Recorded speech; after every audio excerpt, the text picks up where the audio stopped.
Assalamualaikum warahmatullahi ta'ala wabarakatuh.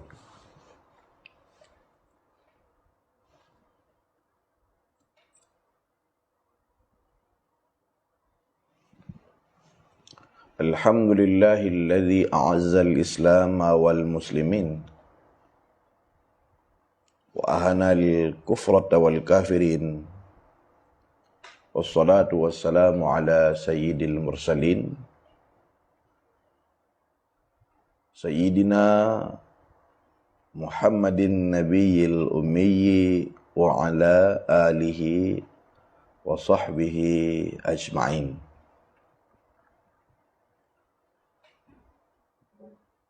Rabbi syrah li sadri wa yassir li amri wahlul 'uqdatam min lisani yafqahu qawli. Rabbi zidni ilman warzuqni fahman wa raditu billahi rabba wa bil islami dina wa bi sayyidina Muhammadin sallallahu alaihi wasallam nabiyya wa rasulah.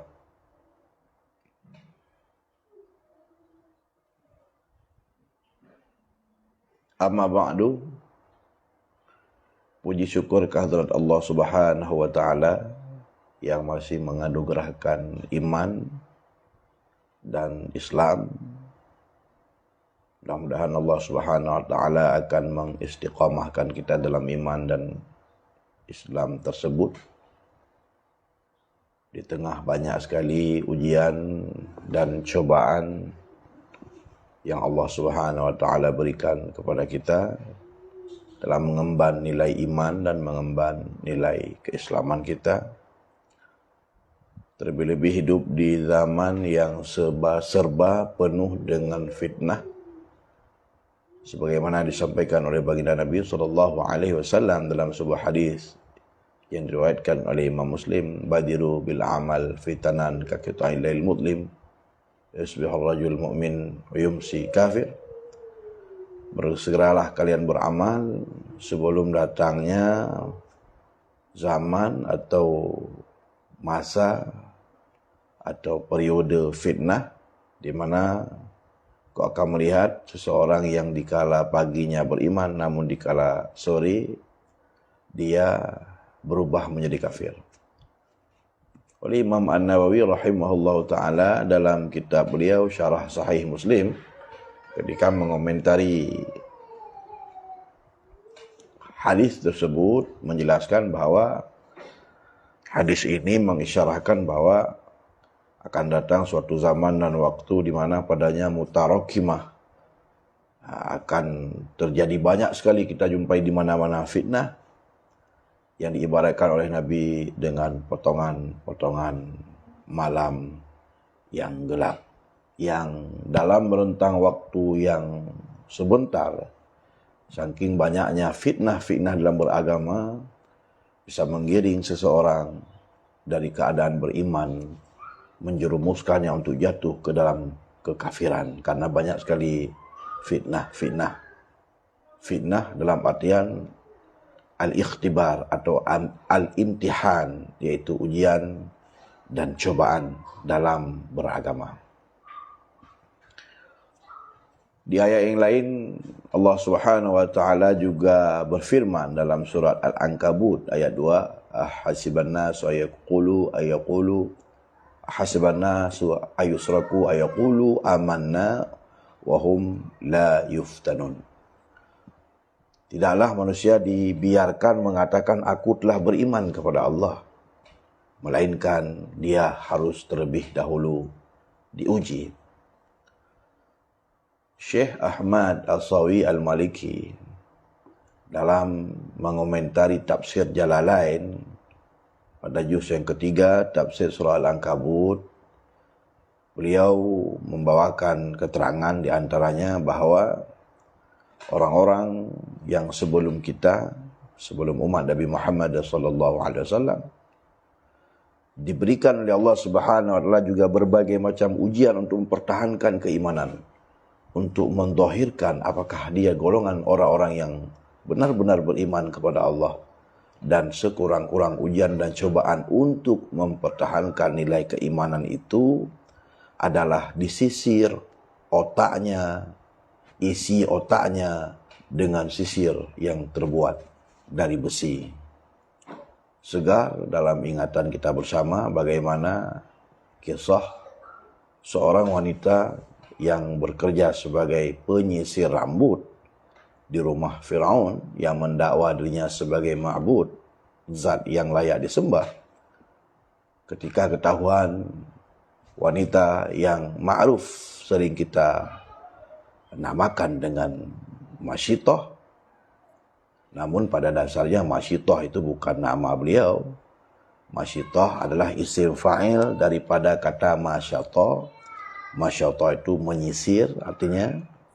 Kemudian dibuat dalam bentuk isim fa'il masyitatun di atas wizan timbangan fa'ilah, rahimah, rajimah. Maka masyitah bermakna orang yang menyisir rambut. Maka seorang wanita yang bertugas menyisir rambut di rumah Firaun, di kerajaan Firaun, terhadap anak-anak Firaun, ketika ketahuan menyimpan iman dalam hatinya, karena terjatuhnya sisir lalu ia menyebut nama Allah Subhanahu wa taala, maka atas laporan daripada anak-anak Firaun atau keluarga Firaun, dia akhirnya dipaksa untuk menanggalkan iman dan Islamnya. Namun karena keimanan yang begitu menancap dalam hatinya, dia lebih memilih direbus dengan minyak ataupun digoreng dengan minyak atau direbus dengan air, dia, suami dan anak-anaknya. Ketika baginda Nabi SAW melakukan mi'raj, perjalanan ke langit, saya baca dalam kitab Surah Nabawiyah Ibnu Hisham dalam penjelasan masalah mi'raj. Ketika baginda Nabi SAW tiba di lapisan-lapisan langit, beliau mencium haruman yang sangat luar biasa harumnya, persis seperti haruman kesturi surga. Lalu ia bertanya kepada Jibril, bau apakah ini? Maka Jibril menjelaskan ini adalah bau daripada wanita yang merupakan umat Nabiullah Musa, yang ketika di dunia dia mempertahankan iman kepada Allah Subhanahu wa taala dan dia rela mati syahid demi mempertahankan iman dan Islamnya kepada Allah Subhanahu wa taala.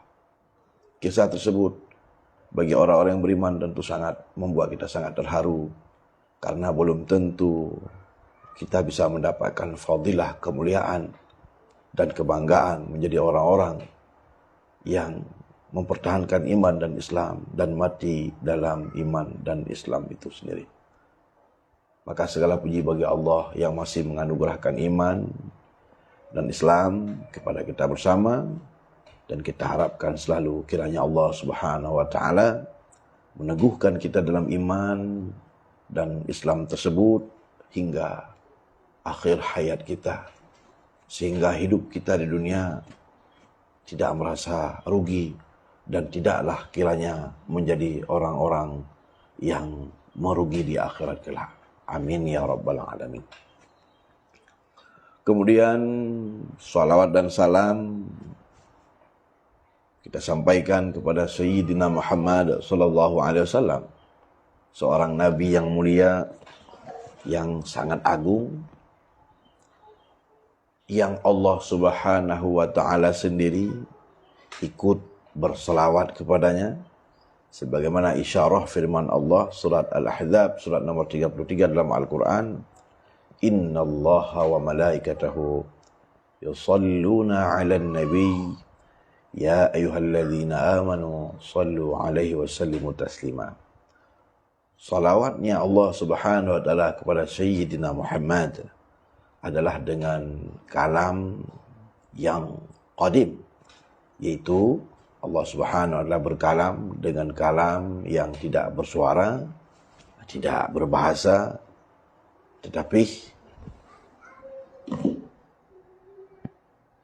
tetapi mendilalahkan, memberi faham bahwa Allah Subhanahu wa taala menambahi darjat Sayyidina Muhammad sallallahu alaihi wasallam. Dalam Hasyiah Ad-Dusuki ala Syarah Ummul Burahin, dalam bab Muqaddimah dijelaskan bahawa ketika seseorang membaca Allahumma salli ala Muhammad atau seseorang membaca Allahumma salli ala Sayyidina Muhammad, maka maknanya adalah Allahumma ataupun ya Rabbana zid alaih, wahai Allah tambahkanlah. Bukan bermakna wahai Allah berikanlah. Allahumma salli ala Muhammad atau Allahumma salli wa sallim wa barik ala Sayyidina Muhammad atau Allahumma barik atau Allahumma salli wa sallim wa barik ala Muhammad. Bermakna Allahumma ataupun ya Rabbana zid alaihi rahmatau wa salaman wa barakatan alaih. Ya Allah tambahkanlah, bukan ya Allah berikanlah.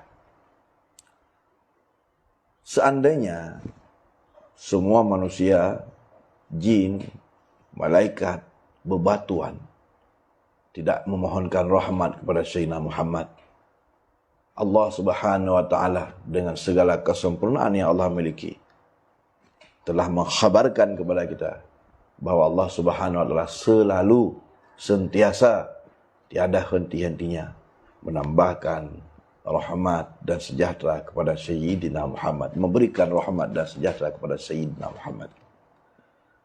Sehingga ketika kita membaca Allahumma salli ala Muhammad, bukan bermakna berikanlah. Dari tidak adanya rahmat, maka berikanlah supaya ada. Tidak demikian. Karena selalu Allah Subhanahu wa taala mencurahkan rahmat dan nikmat kepada Sayyidina Muhammad sallallahu alaihi wasallam. Tetapi maknanya ya Allah tambahkanlah, bermakna tambahkanlah, berikanlah kembali ya Allah, di samping apa yang selalu telah Engkau berikan kepada Sayyidina Muhammad sallallahu alaihi wasallam.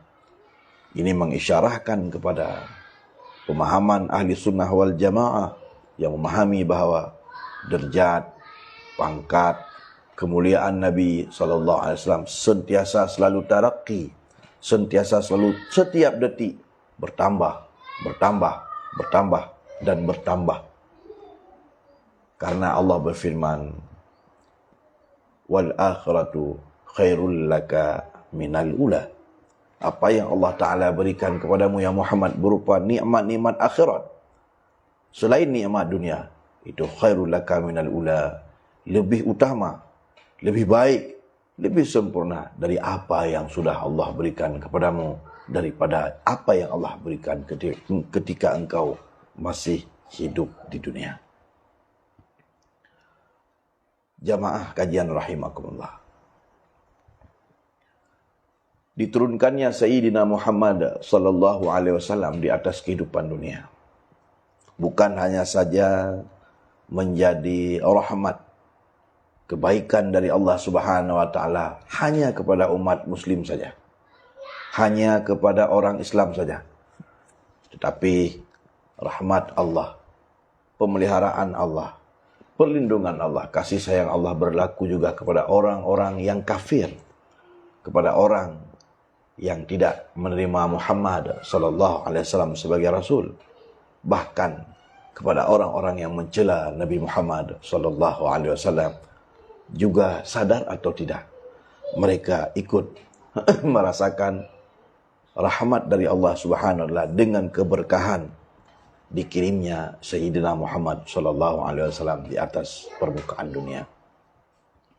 Allah berfirman dalam Al-Quran yang mulia, Surah Al-Ahzab, surat nomor 21 dalam Al-Quran, dalam ayat yang 106, Allah Subhanahu wa taala berfirman, "Wa ma arsalnaka illa rahmatan lil alamin."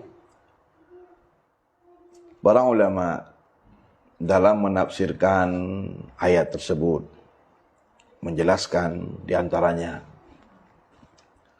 lafaz kata illa rahmatan lil alamin.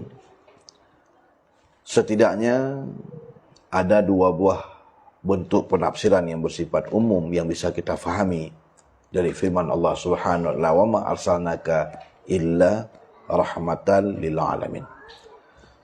Yang pertama, ketika dikatakan bahwa "wa ma arsalnaka illa rahmatan lil alamin", pemahaman yang pertama adalah maksudnya Allah menjelaskan bahwa Allah Subhanahu wa taala mengutus Sayyidina Muhammad sallallahu alaihi wasallam di atas permukaan dunia bukan merupakan sebuah kewajiban terhadap Allah. Boleh Allah Subhanahu wa taala mengutus rasulnya, boleh Allah Subhanahu wa taala tidak mengutus rasulnya. Dan sejarah telah mencatat, realita juga sudah menjadi bukti dan saksi atas kebenaran apa yang kita sampaikan, bahwa ada segolongan manusia, ada segolongan umat-umat manusia yang ada di atas permukaan dunia ini dari satu zaman ke zaman yang tidaklah tersentuh dakwah, tidaklah dikirimkan di tengah-tengah mereka Rasul, tidaklah sampai kepada mereka Rasul.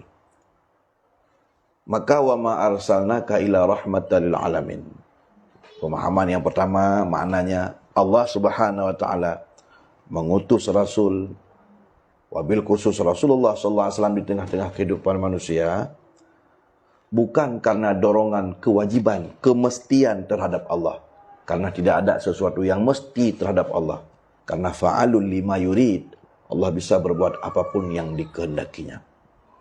Tetapi makna rahmatan, Allah mengirimkan utusannya, Allah Subhanahu wa taala mengirim Rasulullah sallallahu alaihi wasallam di tengah-tengah kita sebagai fadlan min Allah, karunia Allah untuk kita, kebaikan Allah untuk kita, bukan sebuah kewajiban Allah untuk kita. Persis analoginya yang lain, ketika kita sholat, ketika kita bertaubat, apakah Allah wajib mesti menerima sholat kita? Tidak. Allah bisa menerimanya, Allah bisa untuk tidak menerimanya, karena tidak ada sebuah aturan yang mengikat Allah Subhanahu wa taala. Tetapi pun demikian, Allah Subhanahu wa taala pasti menerimanya. Kenapa? Karena Allah Subhanahu wa taala Maha Penyayang kepada umat, kepada hambanya. Ketika Allah Subhanahu wa taala mengutus Sayyidina Muhammad sallallahu alaihi wasallam di tengah-tengah kehidupan kita, bukan merupakan satu dorongan kewajiban, kemestian yang harus Allah lakukan, tetapi rahmatan lil alamin, wujud kasih sayang Allah, karunia Allah Subhanahu wa taala untuk semesta alam, bukan sebuah kewajiban terhadap Allah Subhanahu wa taala. Yang kedua, makna illa rahmatan lil alamin. Allah Subhanahu wa taala mengirimkan Sayyidina Muhammad sallallahu alaihi wasallam di tengah-tengah kehidupan sebagai ainur rahmah, sebagai diri kasih sayang itu. Kenapa demikian? Dikarenakan rahmat Allah yang Allah berikan kepada umat manusia melalui diturunkannya Sayyidina Muhammad bukan hanya saja dirasakan, bukan hanya saja dinikmati oleh orang-orang yang mengakui Muhammad sallallahu alaihi wasallam sebagai nabi rasul, bahkan kepada orang-orang yang ingkar, yang menolak agamanya, yang tidak meyakini kitabullah yang Allah turunkan melaluinya, juga ikut merasakan kasih sayang Allah Subhanahu wa taala di dunia dengan dijadikannya mereka bagian dari umat Muhammad sallallahu alaihi wasallam. Perlu digarisbawahi, dalam kitab syarah sahih, dalam kitab syarah Sunan Abu Daud yang dijelaskan atau disyarah oleh Syekh Muhsin Al-Abbad, ulama dari Madinah, dalam kitab Syarah Sahih Sunan Abu Daud juz yang ke-22 halaman 222 dijelaskan bahwa umat Sayyidina Muhammad sallallahu alaihi wasallam itu terdiri kepada umat dakwah dan umat ijabah. Umat dakwah adalah orang-orang yang dihadapkan dakwah Islam kepada mereka, itu orang-orang yang belum mau menerima Nabi SAW sebagai Nabi dan Rasul, tapi mereka hidup setelah Nabi Muhammad SAW dilantik menjadi Nabi dan Rasul. Terhadap umat dakwah ini, maka fardu kifayah hukumnya kepada orang-orang yang punya ilmu pengetahuan, kepada umat Islam, untuk mendakwahi dan mengajak mereka untuk masuk ke dalam agama Islam dan menerima Sayyidina Muhammad SAW sebagai Rasulnya. Ketika mereka mau menerima Islam sebagai agamanya, Al-Quran sebagai kitabnya, dan Islam sebagai agamanya, maka nantinya mereka dikatakan dengan umat ijabah. Maka kita adalah bagian dari umat ijabah, karena mengakui Muhammad sebagai orang utusan Allah. Kita akui Allah sebagai ma'bud yang tidak ada sekutu baginya. Kita akui Muhammad adalah utusan Allah, Al-Quran sebagai kitab Allah. Dan kita meyakini adanya akhirah. Maka kita dinamakan dengan umat ijabah. Adapun orang-orang yang kafir, baik kafir yang ada pada zaman Nabi dan pasca beliau wafat hingga datangnya hari berbangkit, yang mereka hidup setelah Muhammad diangkat menjadi Nabi dan Rasul, dan kerasulan Muhammad tidak pernah dibatalkan hingga datangnya hari berbangkit, selama mereka belum mau menerima Islam sebagai agama, mereka masih dikatakan sebagai umat Nabi, tapi dinamakan dengan umat dakwah, yaitu mereka yang sentiasa selalu diperintahkan kepada kita secara fardu kifayah untuk mendakwahi mereka ke dalam Islam. Sebagaimana anjuran firman Allah, surat An-Nahl ayat 125, Ud'u ila sabili rabbika bil hikmati wal mau'izatil hasanah wajadilhum billati hiya ahsan, ila akhir ayat. Maka diturunkannya Sayyidina Muhammad SAW rahmatan lil alamin, menjadi wujud kasih sayang Allah kepada alam semesta, baik kepada orang yang beriman atau kepada orang yang kafir, selama mereka umat Nabi Muhammad SAW, baik itu umat ijabah juga ikut merasakan kasih sayang Allah dengan diturunkannya Sayyidina Muhammad, umat dakwah, yaitu orang-orang yang masih kafir. Ketika berbicara kasih sayang Allah yang Allah turunkan kepada umat Muhammad SAW yang beriman, maka akan sangat mudah untuk mendapati bagaimana mafhum ataupun maksudnya. Yang perlu kita terangkan adalah, apa wujud kasih sayang Allah kepada orang kafir yang menjadi bagian daripada umat Nabi Muhammad SAW. Ketahuilah wahai orang-orang kafir, yang mungkin sampai hari ini kalian membenci Rasulullah, yang sampai hari ini mungkin kalian melecehkan Rasulullah. Ketahuilah, engkau hidup nyaman di dunia, engkau bisa hidup tentram di dunia, engkau bisa menikmati fasilitas dunia, dan tidak Allah telan dalam azabnya. Tidak Allah Subhanahu wa ta'ala musnahkan, sebagaimana Allah musnahkan kaum-kaum kafir sebelum umat Nabi Muhammad SAW, adalah dikarenakan kasih sayang Allah, penghormatan Allah, kemuliaan yang Allah berikan kepada kalian di dunia, karena kalian telah dijadikan menjadi bagian dari umat Sayyidina Muhammad SAW. Setidaknya ada 3 azab yang Allah Subhanahu wa ta'ala angkat dari orang-orang kafir yang menjadi dari bagian umat Nabi Muhammad SAW. Yang pertama, azab yang dinamakan dengan al-istisal. Azab al-istisal adalah merupakan azab yang pernah dan sering diturunkan oleh Allah Subhanahu wa ta'ala kepada umat-umat Nabi lain selain Nabi Muhammad SAW, yang dengan azab tersebut Allah menghilangkan, Allah membinasakan kaum-kaum kafir yang tidak mau menerima dakwah Nabi-Nabi dan Rasul yang Allah kirim kepada mereka. Nabiullah Lut, ketika umatnya melakukan perbuatan keji, tidak mau beriman kepada Allah dan menerima risalah yang Allah kirimkan kepada Nabi Lut di negeri Syudzum, Maka Allah Subhanahu wa taala turunkan azab. Inqilabul ard. Allah balikkan bumi tempat mereka tinggal dan Allah hancurkan sehancur-hancurnya. Dan Allah tenggelamkan, Allah hujani mereka dengan hujan batu. Mati dan binasalah orang-orang yang kafir tersebut. Tinggallah secuil dari orang-orang yang beriman kepada Rasulnya. Ini dinamakan azab al-istisal. Ketika Nabiullah Nuh yang nama aslinya adalah Abdul Ghaffar, 950 tahun mendakwahi kaumnya dan umatnya. Lalu mereka tidak mau beriman kepada Allah. Allah perintahkan agar Nabiullah Nuh membuat bahtera. Isna'il fulka bi'ayunina. Buatlah bahtera dengan penguasaan kami, kata Allah. Maka dibuatlah oleh Nabiullah Nuh bahtera. Dibuatlah kapal.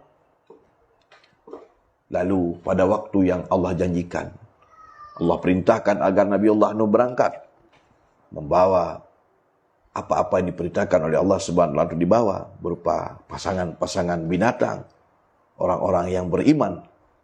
Adapun sisanya, Allah tenggelamkan mereka dalam air bah, dalam tsunami yang mampu menenggelamkan hingga kepada puncak-puncak gunung sekalipun.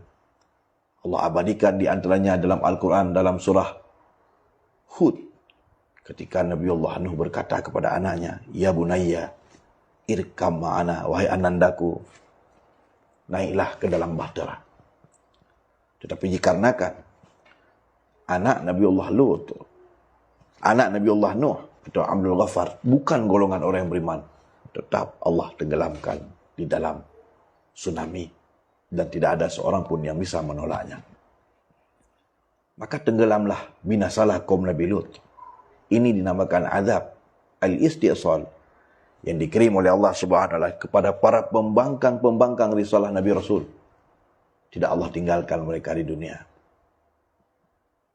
Yang kedua, rahmat Allah Subhanahu wa taala kepada orang-orang kafir yang ikut, yang termasuk dalam umat Nabi Muhammad SAW, adalah dihapusnya oleh Allah, diangkatnya oleh Allah Subhanahu wa taala azab berupa azab masakh.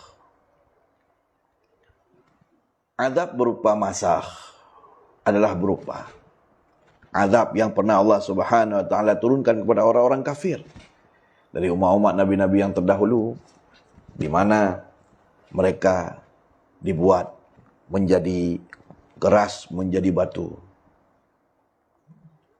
Mereka keras dibuat menjadi keras. Allah kutuk mereka, Allah kirimkan angin, Allah kirimkan berbagai macam azab sehingga mereka menjadi patung, menjadi keras dan mati dalam keadaan menjadi patung. Ini dinamakan dengan azab masakh. Hal ini pernah terjadi pada kaum Nabiullah Musa, yaitu di mana Fir'aun mendakwa dirinya sebagai Tuhan dan memaksa kaum Bani Israel sambil menjajahnya selama 400 tahun lamanya, dan memaksa kaum Bani Israel menjadi budak seks yang wanita, dan dibunuhlah yang laki-laki yang melawan kebijakan mereka. Ketika tiba pada puncak kehancuran mereka, Allah Subhanahu wa taala mengirimkan Nabiullah Musa. Dan ketika pada suatu saat setelah mendakwahi mereka, dan tibalah pada waktu di mana Allah mengkhabarkan kepada Sayyidina Musa, "Wahai Musa, sedaya mungkin engkau mendakwahi Fir'aun dan orang-orang yang menjadi pengikutnya, namun ketahuilah bahwa dalam ilmuku, dalam iradahku, dalam kudrahku, mereka telah kutentukan sebagai isi neraka. Mereka telah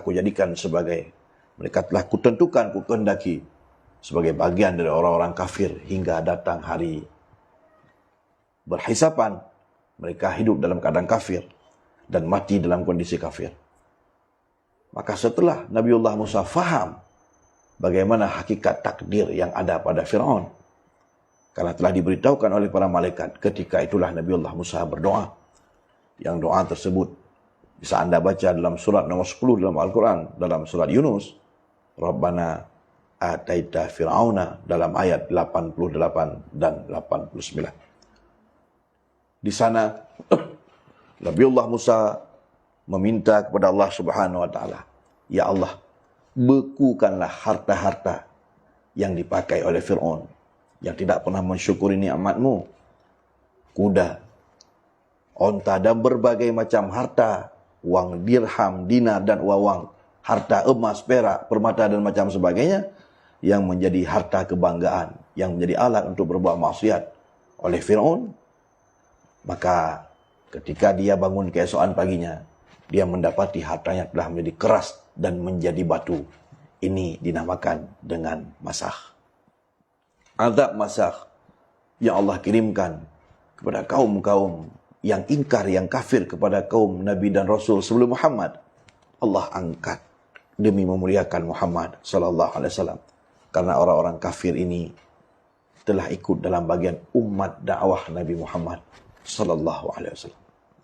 Yang ketiga yaitu azab, di mana Allah Subhanahu wa taala pernah pada zaman-zaman terdahulu mengirimkan azab, yang dengan azab tersebut Allah Subhanahu wa taala menenggelamkan ke dalam bumi sebagaimana Allah tenggelamkan Qarun.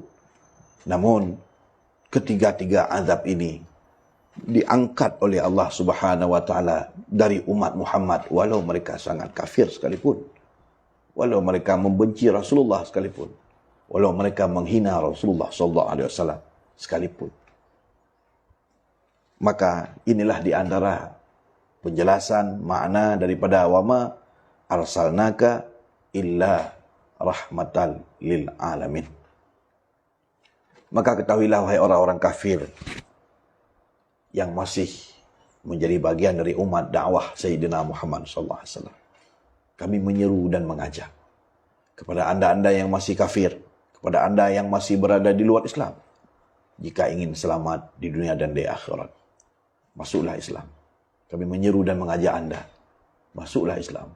Buanglah kebencian dalam hati anda. Pelajarilah Islam. Niscaya anda akan mendapatkan ketentraman. Niscaya anda akan mendapatkan ketenangan.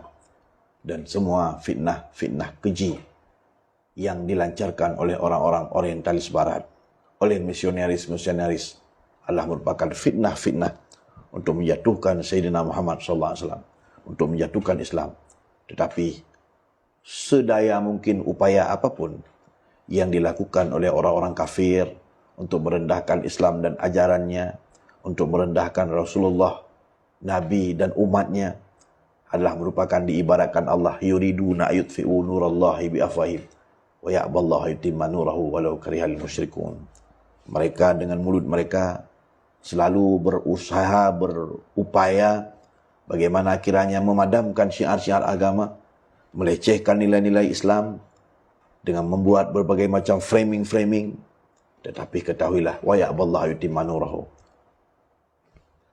Allah Subhanahu wa taala tidak pernah menghendaki agar kiranya cahaya agama Islam itu padam di tengah-tengah kehidupan. Karena Islam akan tetap jaya dan bangkit, akan tetap selalu hidup sebagaimana syariat Nabi Muhammad SAW yang akan terus kekal dan abadi dari zaman sehingga habislah waktu kehidupan dunia.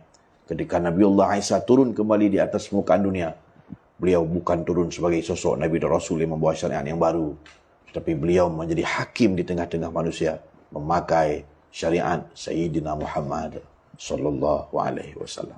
Maka berbanggalah kita menjadi umat Nabi Muhammad sallallahu alaihi wasallam. Maka senanglah kita, cerialah hati kita menjadi bagian daripada umat Nabi Muhammad sallallahu alaihi wasallam. Inilah secuil muqaddimah yang saya sampaikan. Mudah-mudahan ada faedahnya untuk kita bersama. Dan sekarang insyaAllah akan saya jelaskan sedikit tema kajian yang saya nukilkan dari kitab Tafsir Al-Jami' li Ahkamil Quran, buah karya Imam Syekh Al-Qurtubi, dalam juz yang ke-17 halaman 307, tafsir firman Allah Subhanahu wa taala surat Al-Mujadilah atau Al-Mujadalah pada ayat yang terakhir. Jamaah kajian online rahimakumullah.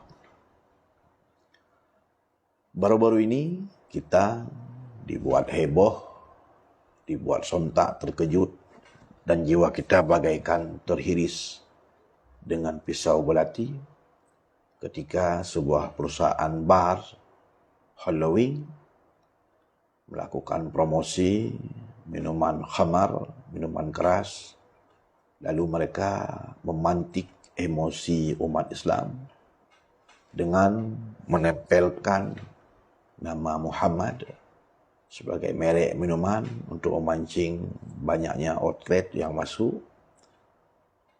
Lalu untuk meredupkan, untuk menutupi tujuan busuk mereka melecehkan Rasulullah, untuk menutupi seakan-akan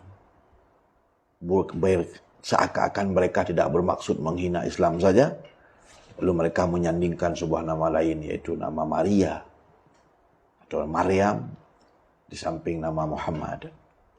Ini adalah sebuah kamuflase atau sebuah trik yang mereka lakukan untuk menutupi atau membuat remang atau membuat jejak-jejak mereka terhilangkan atas tujuan dasar mereka adalah ingin merendahkan dan melecehkan Islam, ingin melecehkan, menghina, menistakan agama Islam. Maka peristiwa tersebut telah menggiring, telah memancing emosi kita sebagai umat Islam atas apa yang mereka lakukan. Sangat menyayat kalbu orang-orang yang beriman. Karena orang yang benar-benar imannya kepada Allah, orang yang tertancap jiwa keislamannya dengan benar, kita harus akui ketika kita dilecehkan, ketika kita direndahkan, kita akan melawan. Ketika orang tua kita dilecehkan, kita akan melawan. Ketika istri kita direndahkan, kita akan melawan.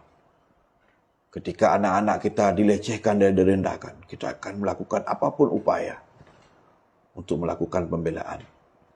Kita akan ekspresikan kebencian, kita akan ekspresikan rasa marah ketika kita dihina, keluarga kita direndahkan. Lalu, patutkah kita diam? Patutkah kita tidak marah ketika Rasulullah sallallahu alaihi wasallam direndahkan, dihinakan?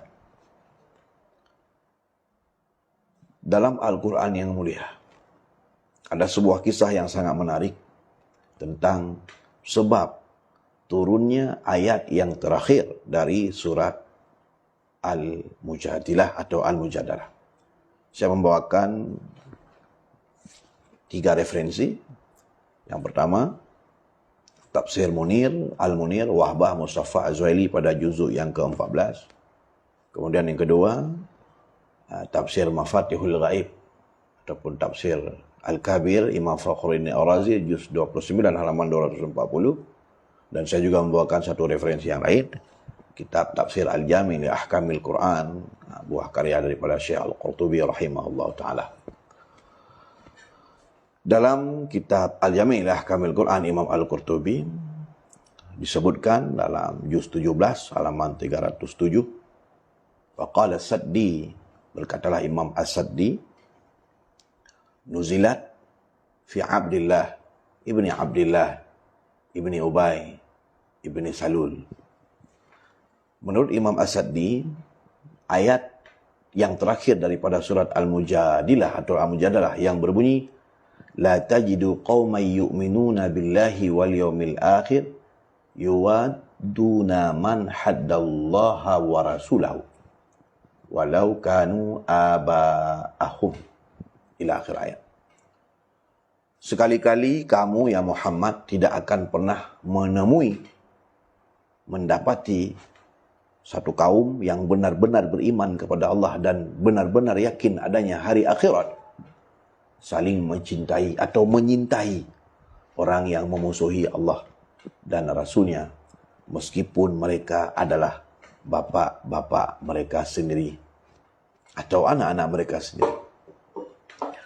Imam As-Saddi menjelaskan bahwa ayat ini diturunkan berkenaan tentang sebuah peristiwa yang terjadi terhadap Abdullah bin Ubay bin Salul. Sama-sama kita maklumi, Abdullah bin Ubay adalah penghulu orang-orang munafik yang banyak sekali sederetan ayat Al-Quran Allah turunkan untuk membongkar kedok Abdullah bin Ubay. Di antaranya firman Allah Subhanahu wa taala dalam surat nomor yang kedua, surah Al-Baqarah, ketika Anda baru membaca puluhan ayat yang pertama, wa minan nasi may yaqulu amanna billahi wa bil yaumil akhir wa ma hum bimu'minin yakhadi'una Allah wal ladzina amanu wa ma yakhda'una illa anfusahum wa ma yash'urun fi qulubihim maradun fazadahumullahu marada wa lahum 'adzabun alimun bima kanu yaksibun. Sebagian dari manusia yang ikut bergaul denganmu ya Muhammad, yang hidup berdampingan denganmu ya Muhammad, ada orang-orang yang mendakwah dirinya, aku telah beriman kepada Allah dan kepada hari akhirat. Tetapi ketahuilah ya Muhammad, hakikatnya wa ma hum bimu'minin, dia bukan orang yang beriman. Ayat ini diturunkan berkenaan tentang Abdullah bin Ubay dan orang-orang lain yang menyembunyikan kekafiran dalam hatinya dan pura-pura bersikap dengan sikap Islam. Ibnu Hajar Al-Asqalani dalam kitab Fathul Bari juz yang pertama, dalam Kitabul Iman, dalam mengomentari hadis Nabi SAW tentang ayatul nifaq ataupun ayatul munafiq. Ayatul munafiq salasah, tanda orang munafik ada 3. Idza ahdasa kadhiban, jika dia bercerita dia berbohong. Wa idza wa'ada akhlafa, jika dia berjanji dia suka mengingkarinya. Wa idza utumina khana, dan ketika dia diberi amanah dia akan berkhianat. Dalam menafsirkan hadis tersebut, Imam Ibnu Hajar Al-Asqalani menjelaskan bahwa orang-orang munafik itu ada 2 macam. Yang pertama dinamakan dengan munafik i'tiqad. Munafik i'tiqad adalah orang-orang kafir pada hakikatnya. Di dalam hatinya tidak ada keimanan yang sah untuk dikatakan dia sebagai orang beriman. Dia tidak mengimani Allah sebagai ma'bud. Atau di saat yang sama mungkin dia mempercayai Allah sebagai Tuhannya, tetapi tidak mengakui Muhammad sebagai Rasulnya. Tidak mengakui Al-Quran sebagai kitabnya. Tidak meyakini adanya akhirat. Tetapi karena hidup terdesak di tengah-tengah kaum muslimin untuk mencari jalan selamat, agar supaya dia selamat daripada pedang syariat, supaya tidak diperangi, maka terpaksa dia berpura-pura Islam secara zahirnya. Dia berkamuflase, dia pura-pura memakai topeng seakan-akan sebagai orang Islam, tapi di lubuk hatinya tidak ada keyakinan kepada Islam, tidak ada i'tiqad yang jazam atas kebenaran dan risalah yang Allah kirimkan kepada Sayyidina Muhammad sallallahu alaihi wasallam. Hakikatnya orang-orang munafik i'tiqad ini akan dimasukkan oleh Allah Subhanahu wa taala ke dalam neraka asfala safilin, neraka yang paling bawah sekalipun, dan mereka akan menjadi bahan bakar untuk membakar orang-orang kafir yang lain di dalam neraka. Ini adalah munafik i'tiqad. Yang kedua dinamakan dengan munafik amal, yaitu orang-orang yang keyakinannya benar kepada Allah. Keyakinan dalam hatinya benar di dalam Islam, dan dia tidak meragukan Allah sebagai Tuhannya. Dia meyakini dengan seyakin-yakinnya bahwa Muhammad benar-benar utusan Allah. Dia meyakini Islam sebagai agama yang benar, dan agama selain Islam itu adalah agama yang tidak diridhai oleh Allah. Dia benar dalam keyakinannya. Tetapi dalam praktekal di lapangan, dia banyak menyalahi perintah-perintah Allah. Dia suka meninggalkan salat. Dia suka bermaksiat kepada Allah Subhanahu wa taala. Dia suka berjanji, namun dia seiring waktu juga suka mengingkarinya. Diberikan amanah, dia mengkhianatinya. Mendirikan salat dalam keadaan malas, dan berbagai macam ciri-ciri lainnya. Ini dinamakan dengan munafik amal. Dan hakikatnya mereka adalah orang yang Islam dan dianggap sebagai orang yang fasik, sebagai orang pendosa dan di akhirat, memungkinkan jika diberikan kemaafan oleh Allah untuk dimasukkan ke dalam syurganya Allah Subhanahu wa taala. Kita kembali, Abdullah bin Ubay adalah penghulu orang-orang munafik yang banyak sekali ayat-ayat Al-Quran turun berbicara dan bercerita tentang Abdullah bin Ubay. Tapi uniknya ciptaan Allah, Abdullah bin Ubay bin Salul punya anak yang bernama juga Abdullah. Abdullah bin Ubay bin Salul. Uniknya, Allah menciptakan Abdullah yang merupakan anak Abdullah sebagai orang yang beriman kepada Allah. Sebagaimana Abu Lahab sebagai orang yang kafir. Dan turunlah ayat-ayat yang menjadi celaan terhadap Abu Lahab. Tabbat yada Abi Lahab. Tapi uniknya, Allah menjadikan anaknya Ikrimah sebagai orang yang beriman kepada Allah Subhanahu wa taala. Ini menjadi satu sunnatullah pengajaran bagi kita, bahwa keturunan kita tidak selamanya harus sama dengan kita. Boleh saja seseorang diangkat menjadi orang yang mulia, seseorang dijadikan orang beriman, walau orang tuanya itu adalah kafir. Boleh saja sebaliknya, orang tuanya orang yang salih, tapi terkadang anaknya adalah orang yang mendurhakai Allah, sebagaimana Kan'an, anak Nabiullah Nuh. Ini adalah sederetan cerita yang diberikan oleh Allah Subhanahu wa taala menjadi pengajaran di tengah-tengah kehidupan kita bersama, agar kita tahu bagaimana bentuk sunnatullah, agar supaya kita tahu bagaimana Allah Subhanahu wa taala menciptakan hikmah ilahiyah, agar kita jadikan pengajaran dalam kehidupan di dunia ini. Maka juga di saat yang sama, kita tidak menafikan bahwa keberkahan, kealiman, kesolihan orang tua kebiasaannya akan turun kepada anak kita. Seandainya kita mau generasi dan keturunan kita menjadi salih, caranya solihkanlah diri kita. Berikanlah suri teladan yang baik. Ini banyak Allah Subhanahu wa taala jadikan contoh dalam kehidupan dunia. Dan firman Allah Subhanahu wa taala surat 18 dalam Al-Quran, surah Al-Kahfi, menjadi dalil wa kana abuhuma salihah dalam Al-Quran yang mulia. Imam Syekh Ahmad As-Sawi dalam tafsir As-Sawi juz yang ketiga, dalam menafsirkan lafaz firman Allah wa kana abuhuma salihah, menerangkan bahawa di sini ada satu isyarah dari Allah Subhanahu wa taala bahawa kealiman dan kesolehan orang tua ikut mempengaruhi tumbuh besar keberkahannya seorang anak. Namun pun demikian, ketika Allah Subhanahu wa taala menciptakan Ikrimah menjadi orang yang beriman dari Abu Lahab, menciptakan Abdullah dari orang tuanya Abdullah yang merupakan penghulu orang-orang munafik, walau tidak sering terjadi, tapi Allah Subhanahu wa taala menciptakannya agar supaya kita faham bahwa Allah Subhanahu wa taala fa'alu lima yurid. Dia bisa berbuat apapun yang dikehendakinya. Dan banyak segudang pengajaran-pengajaran yang bisa kita petik di balik peristiwa hikmah ketuhanan yang Allah jadikan itu. Pada suatu ketika, Abdullah bin Abdullah yang merupakan anak penghulu orang munafik yang dia beriman kepada Allah Subhanahu wa taala. Diceritakan dalam tafsir Al-Qurtubi bahwa jalasa ila Nabi sallallahu alaihi wasallam, pada satu ketika beliau Abdullah, anak Abdullah, duduk di sisi Nabi Muhammad sallallahu alaihi wasallam, sedangkan Nabi ketika itu fasyaraban Nabi sallallahu alaihi wasallam ma'an. Nabi ketika itu sedang minum air. Lalu Abdullah berkata kepada Rasulullah, faqala lahu, maka Abdullah berkata kepada Sayyidina Muhammad, kepada Rasulullah, billahi, demi Allah, ya Rasulullah, wahai Rasulullah, ma abqaita min syarabika fudlata usqiha abi. Bolehkah kiranya engkau menyisakan sedikit dari minuman engkau?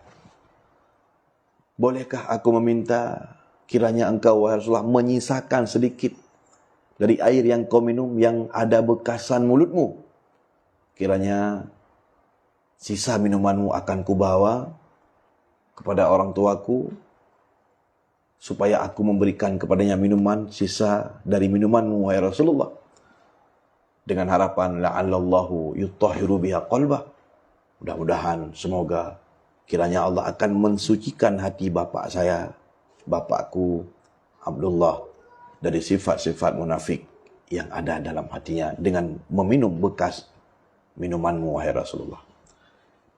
Ini bisa menjadi satu hujjah dan dalil boleh bertabarukan dengan minuman orang-orang yang soleh.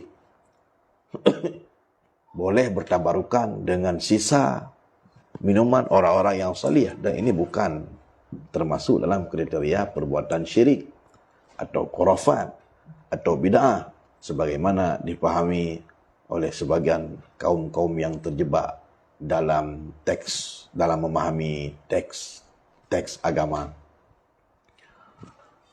Kemudian fa'afaddala lahu fatahu biha. Maka mendengarkan keinginan Abdullah, berangkat dari rasa sayang baginda Nabi kepada beliau, fa'afaddala lahu.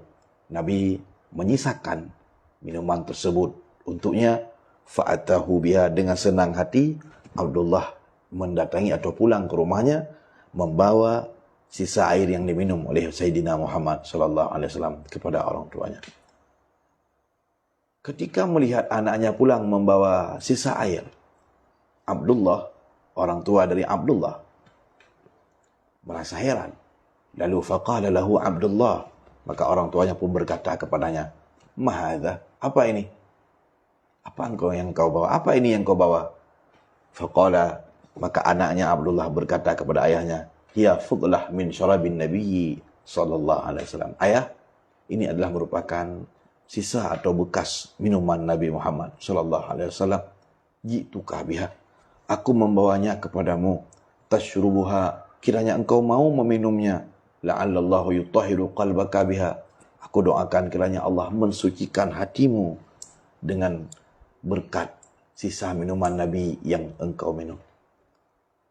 Mendengar ocehan anaknya, mendengar ungkapan anaknya, Abdullah bin Ubay yang merupakan orang yang sangat-sangat benci kepada Sayyidina Muhammad sallallahu alaihi wasallam, dengan secara spontanitas, dengan rasa emosi yang sangat luar biasa menekan jiwanya, ia berkata, "Fahalla ji'tani bi bauli ummika fa innahu athhar minha." Kenapa tidak kau bawa kencing ibumu saja kepadaku supaya aku minum, karena menurutku kencing ibumu lebih suci daripada air sisa yang diminum oleh Muhammad. Ternyata Abdullah bin Ubay mengekspresikan kebencian yang ada dalam hatinya dengan ucapan mengolok-olok, dengan mengatakan bahwa kencing istrinya lebih suci dari sisa air putih bekas mulut Nabi Muhammad sallallahu alaihi wasallam. Mendengar ucapan tersebut yang dilontarkan oleh orang tuanya, faghadaba, Abdullah sangat marah karena tertancap iman dalam hatinya. Dia sangat marah ketika Rasulullah dilecehkan di depannya, ketika Rasulullah direndahkan di hadapannya. Waja'a ila Nabi sallallahu alaihi wasallam, kemudian dia datang mengadu kepada Nabi sallallahu alaihi wasallam.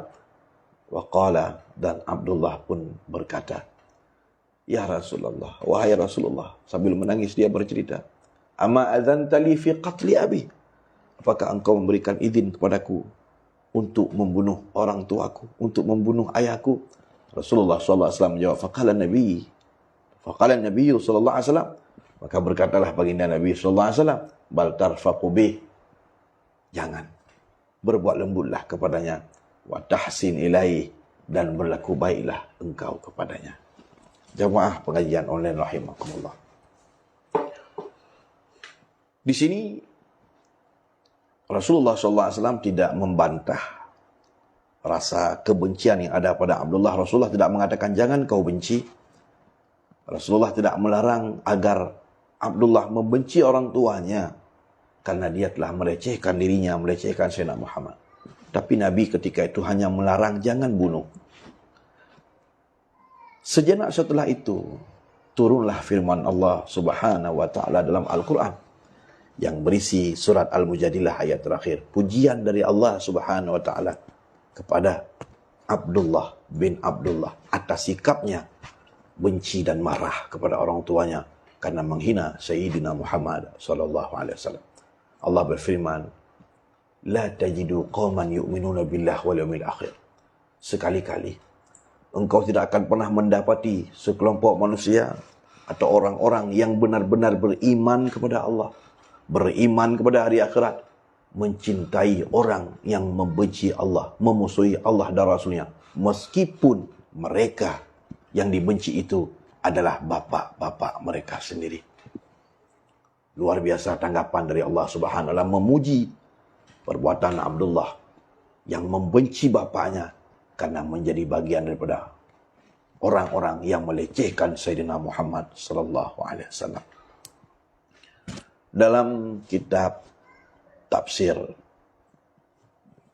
Al-Munir Wahbah Mustafa Adzaili juz yang ke-14 cetakan Darul Fikri juz yang ke-14 dijelaskan hadis yang menurut Wahbah Mustafa Adzaili juga ikut disebutkan dalam Al-Mustadrak Imam Hakim. Orang tua Abu Bakar Siddiq yang ma'ruf dengan nama Abi Quhafah, yang bernama Abi Quhafah, dibunuh oleh Abu Bakar Siddiq. Oleh anaknya, Abu Bakar Siddiq membunuh Abu Quhafah karena merendahkan Nabi SAW.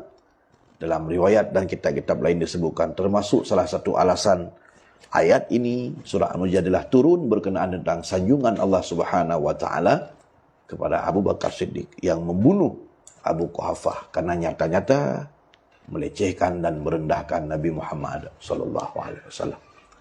Jamaah rahimakumullah. Maka sudah sepatutnya lah apa yang kemarin terjadi di tengah-tengah kehidupan kita berbangsa, bermasyarakat dan bernegara.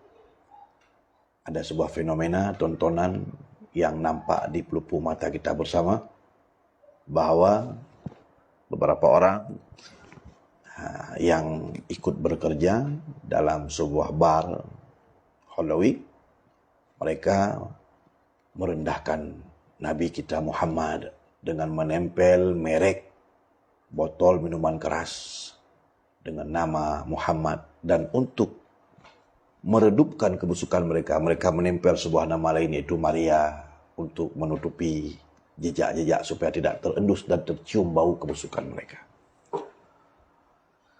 Maka sepatutnya lah, jika kita orang-orang yang benar-benar beriman kepada Allah dan Rasulnya, maka tidak selayaknya kita untuk tidak membenci mereka. Seseorang yang mendakwa dirinya sebagai ustaz, seseorang yang mendakwa dirinya sebagai tokoh bangsa, ketika sosok nabinya dihina, dia diam. Dia tidak bersuara 1000 bahasa. Tapi ketika dirinya direndahkan, ketika sukunya direndahkan, ketika keluarganya dilecehkan, dia bersuara lantang dan melakukan apapun demi melawan penindasan, kehinaan dan pelecehan yang dilakukan kepada dirinya, keluarganya. Tapi dia akan diam 1000 bahasa ketika Muhammad SAW dilecehkan. Dia tidak berkomentar apapun, padahal dia tokoh publik. Lihat dan saksikan bersama. Coba Anda cari di YouTube. Ketika Presiden Jokowi dilecehkan pada sebuah acara di Bandung, dalam sebuah ceramah, dia berkata dia sering difitnah, dia sering dibuli, dia selalu diam. Namun mulai hari ini, saya tegaskan bahwa saya akan melawan. Sekali lagi saya katakan, saya akan melawan. Dengan begitu cerianya, dengan begitu semangatnya untuk membela diri, kehormatan dirinya, membela kehormatan presiden, dan itu patut untuk kita apresiasi. Dan itu wajar-wajar saja, siapapun manusianya. Tapi yang sangat memiriskan hati kita sebagai tokoh bangsa, orang nomor 1 di Indonesia, dia tidak punya komentar apapun ketika Nabi SAW direndahkan. Jika benarlah seseorang itu beriman, dia punya power, dia orang nomor 1 di bangsa ini, dia orang nomor 1 di negara ini, tapi dia tidak berbicara apapun ketika Nabi Muhammad SAW dilecehkan. Dia pura-pura tidak tahu. Dia lebih memilih agenda kerjanya ke Rusia, ke Ukraina, dan dia tinggalkan kasus ini di sini. Dan berbagai macam orang-orang munafik lainnya, orang-orang yang berjubah pakaian agama, ketika Nabi SAW dilecehkan dan direndahkan, dia lebih memilih memperhatikan bagaimana nasib 2.850 orang pekerja. Bukankah mereka akan lapar? Yang mereka pikirkan adalah sejengkal perut 2.550 orang yang notabene bekerja pada sebuah bar yang 2.850 orang tersebut kebanyakan adalah orang-orang Islam, tapi bekerja pada bar malam, pada tempat yang memungkinkan ada prostitusi, pada tempat yang memungkinkan ada perjudian, pada tempat yang memungkinkan ada minuman keras. Dan beredar video dan bisa Anda cari di YouTube. Yaitu berupa muda-mudi yang sambil minuman keras. Mereka berteriak-teriak. Apa kata mereka? Muhammad juga mabuk. Kasus-kasus seperti ini selalu berulang-ulang di Indonesia. Kasus pelecehan terhadap nilai-nilai agama begitu marak. Saya berumur 40 tahun, pernah hidup pada zaman Pak Soeharto, hidup pada zaman presiden-presiden sebelumnya, dan juga alhamdulillah sampai detik ini kita hidup pada rezim Bapak Jokowi. Dan kita bisa bercerita karena kita punya pengalaman.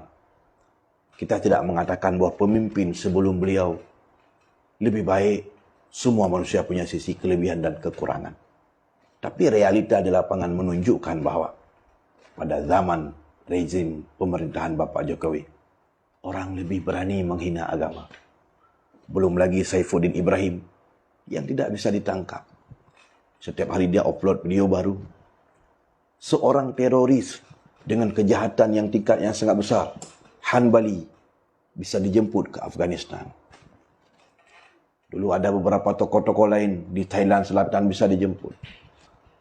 Tapi seorang Saifuddin Ibrahim tidak tersentuh dan tidak berani ditangkap. Mereka seakan-akan tidak memperdulikan. Ketika Halloween menghina dan melecehkan Sayyidina Muhammad SAW, datanglah tokoh-tokoh yang ikut membela.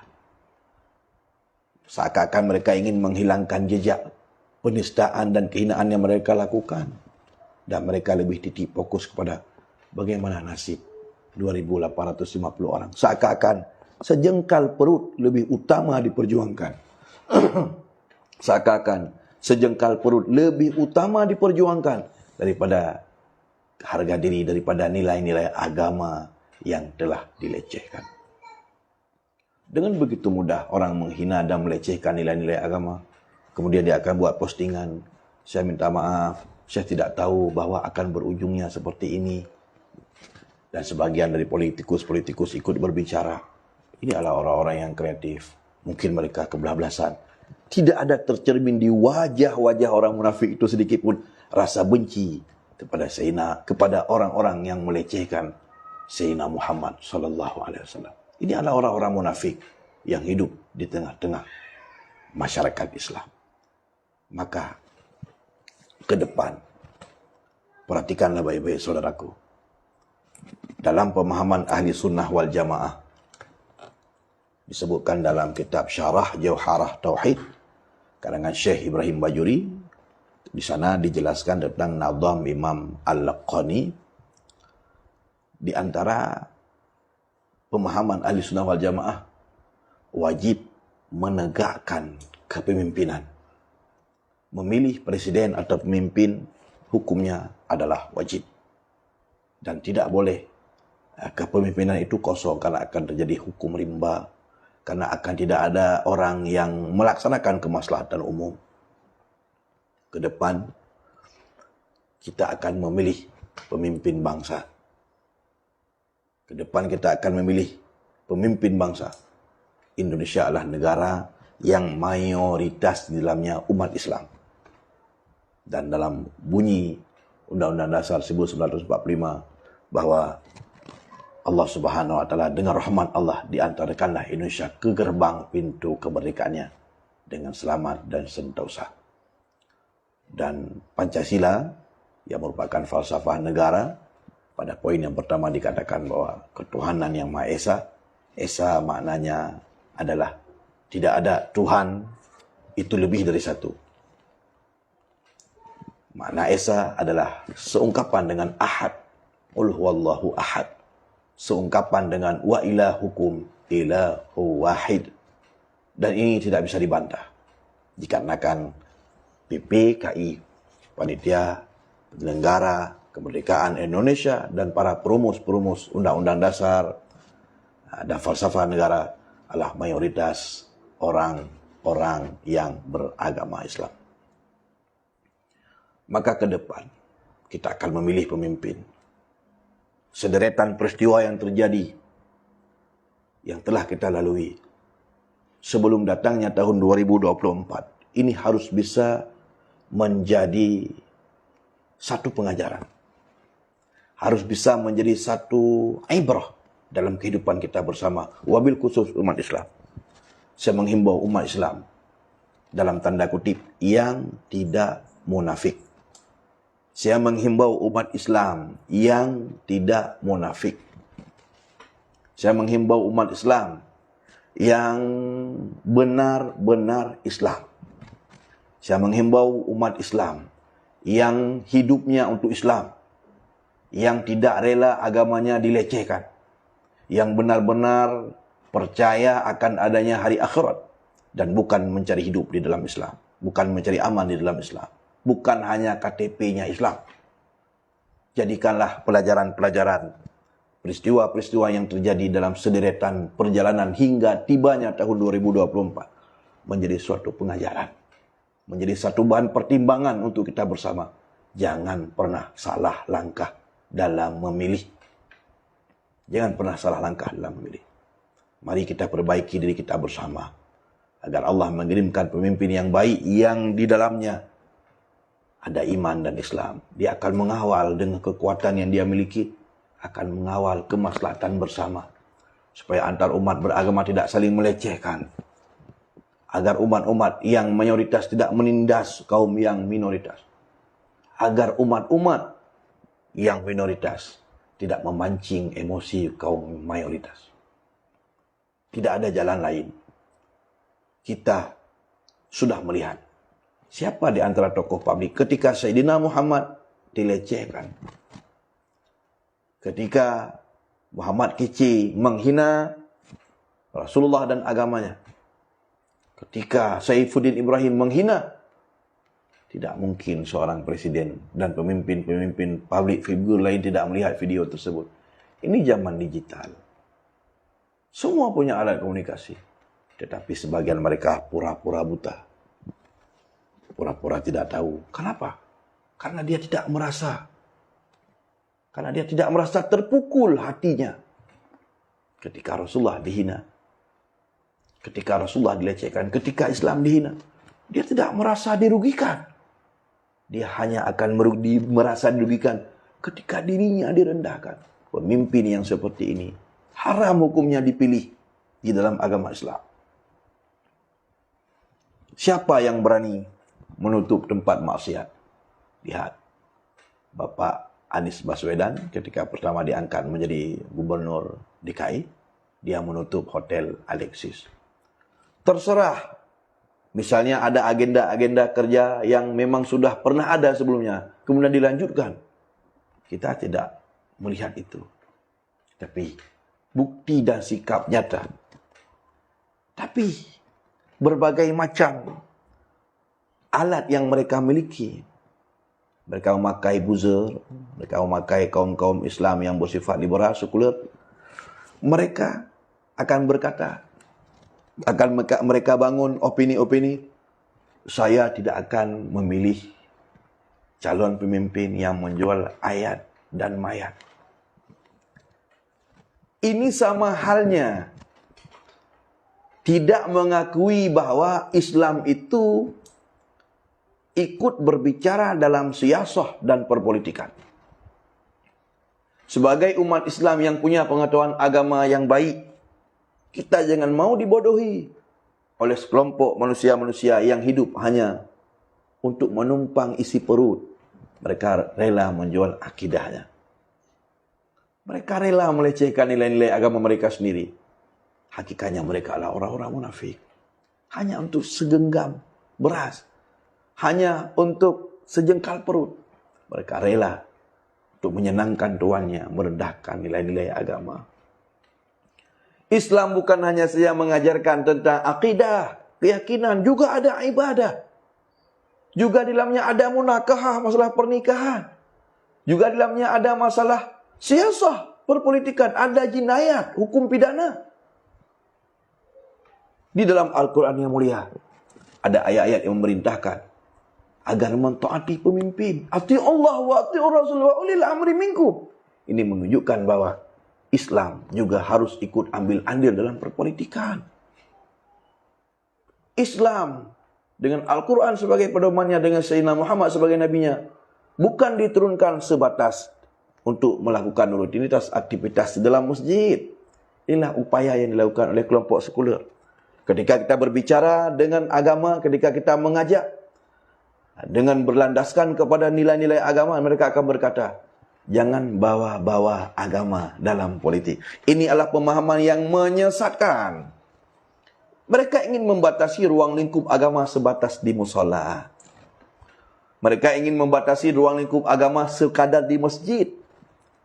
Mereka ingin melakukan sebuah upaya propaganda seakan-akan Tuhan menurunkan agama hanya sebatas solat, puasa, naik haji.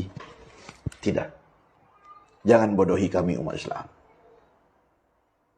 Kami sangat paham dan tahu bahwa Allah Subhanahu wa taala dalam Al-Quran memerintahkan agar manusia memilih pemimpin yang beriman kepada Allah.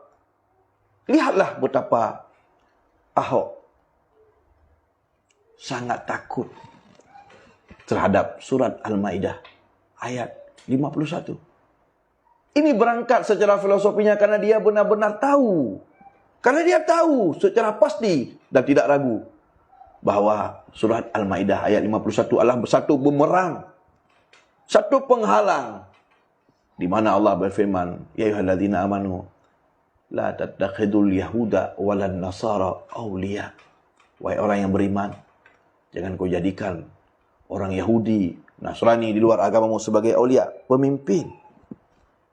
Timbullah berbagai macam tafsir aulia itu bukan pemimpin, oh itu sahabat karib. Aulia bukan pemimpin, tapi bermakna sahabat karib. Analogi kias aulawinya, jika seorang sahabat karib saja tidak diperbolehkan, apalagi menjadikannya sebagai pemimpin yang dia memegang urusan kita. Apalagi nampak dan jelas kebenciannya kepada agama kita. Tentu lebih haram dan lebih terlarang untuk kita pilih. Karena sangat takutnya, sangat fahamnya dia bahwa dalam Al-Quran ada larangan memilih pemimpin yang tidak loyal kepada Islam. Maka haram dipilih. Kitab Syarah Jawharah Tauhid, Syekh Ibrahim Bajuri. Kitab klasik. Penjelasan masalah nasabul imam, memilih pemimpin. Memilih pemimpin hukumnya wajib. Dan pemimpin yang diperintahkan untuk dipilih itu harus yang adil. Dan tidak dikatakan adil kecuali memenuhi 5 kriteria menurut para ulama. Seseorang baru dikatakan pemimpin adil. Yang kita diperintahkan untuk memilih pemimpin, dan pemimpin yang diperintahkan untuk kita pilih adalah yang adil. Adil itu memenuhi 5 kriteria. Dan kriteria yang paling pertama adalah al-Islam. Seseorang itu Islam. Maka siapapun yang tidak beragama Islam, tidak dikatakan adil, maka tidak diperbolehkan untuk kita pilih. Jika ada pemimpin yang beragama Islam. Dan membangun kias-kias, analogi-analogi yang menyesatkan. Lebih baik pilih pemimpin yang kafir, tapi adil, dibandingkan Islam, tapi korupsi. Ini adalah merupakan bentuk analogi yang menyesatkan. Tidak ada perbandingan Islam dengan kafir. Karena al-Islam ya'lu wa la yu'ala alaih. Islam itu tinggi dan tidak ada yang lebih tinggi dari Islam. Jika ingin Anda bandingkan, perbandingan yang benar adalah Islam yang korupsi dibanding dengan Islam yang adil. Jangan bandingkan kafir adil bandingannya Islam korupsi. Maka tidak sah dijadikan sebagai bahan perbandingan. Itu sama persis seperti Anda analogikan dengan tokoh-tokoh dalam film. Misalnya Anda katakan, jika duetlah antara Batman dan Superman, siapakah yang akan menang? Jika bertandinglah antara Tyson dan alias Pical, siapakah yang akan menang? Mana mungkin ada pertandingan yang tidak sekelas, karena berbeda kelas. Maka jamaah rahimakumullah, peristiwa yang kita alami hari ini harus mendidik kita bagi orang-orang Islam yang benar-benar keislamannya. Lihat siapa orang yang bersuara, yang berani menutup tempat maksiat. Tidak ada. Maka berbagai macam upaya dan daya dengan kekuatan yang mereka miliki, mulai dari kemarin, hari ini, dan sebelum tibanya waktu tersebut, akan mereka lakukan berbagai macam bentuk upaya dan daya propaganda melalui media. Akan mereka curahkan berbagai macam cara untuk mencegal orang-orang yang memungkinkan akan menggagalkan rencana-rencana busuk mereka yang telah mereka persiapkan untuk menghancurkan negeri dan bangsa ini. Mereka sangat takut. Maka mereka membangun berbagai macam propaganda. Setelah mereka kalah dari cara menjatuhkan Bapak Anies Baswedan dalam perkara Formula E, mereka sekarang sedang mencari cara bagaimana harus terbukti. Mereka buat berbagai macam propaganda, mereka bayar siapapun yang perlu. Bagaimana caranya? Harus terseret. Anies harus dibuat bersalah supaya dia masuk. Ketika namanya terjatuh, harga dirinya terjatuh, otomatis dia tidak bisa mencalonkan diri. Bila perlu dia masukkan ke dalam, berarti dia terlibat dalam korupsi.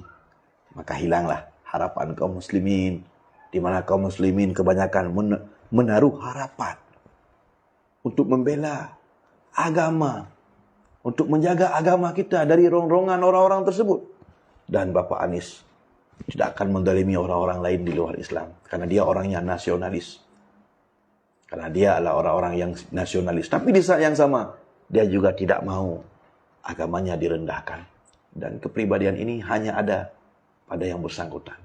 Belum nampak ada pada yang lain. Malah yang lain dengan kekuatan yang mereka miliki, dengan segenggam kekuasaan yang mereka miliki, tidak berani bersuara ketika agamanya direndahkan dan dilecehkan. Maka orang-orang yang tidak berani bersuara ketika agamanya dilecehkan, malah diam pura-pura tidak tahu, tidak layak untuk kita pilih. Karena tidak memungkinkan dia akan menjaga dan mengawal agama kita. Karena dalam pemahaman Islam, diangkatnya pemimpin adalah untuk menciptakan kemaslahatan umum. Dan di antara salah satu tujuannya untuk menjalankan syariat Islam, untuk menjaga syariat Islam, supaya Islam tidak direndahkan, supaya kaum muslimin dilindungi. Ini di antara hikmah-hikmahnya. Maka jadikanlah sederetan peristiwa yang kita lihat, sederetan peristiwa yang kita alami menjadi satu pelajaran. Jangan sampai salah memberikan suara. Dan kawal dengan baik.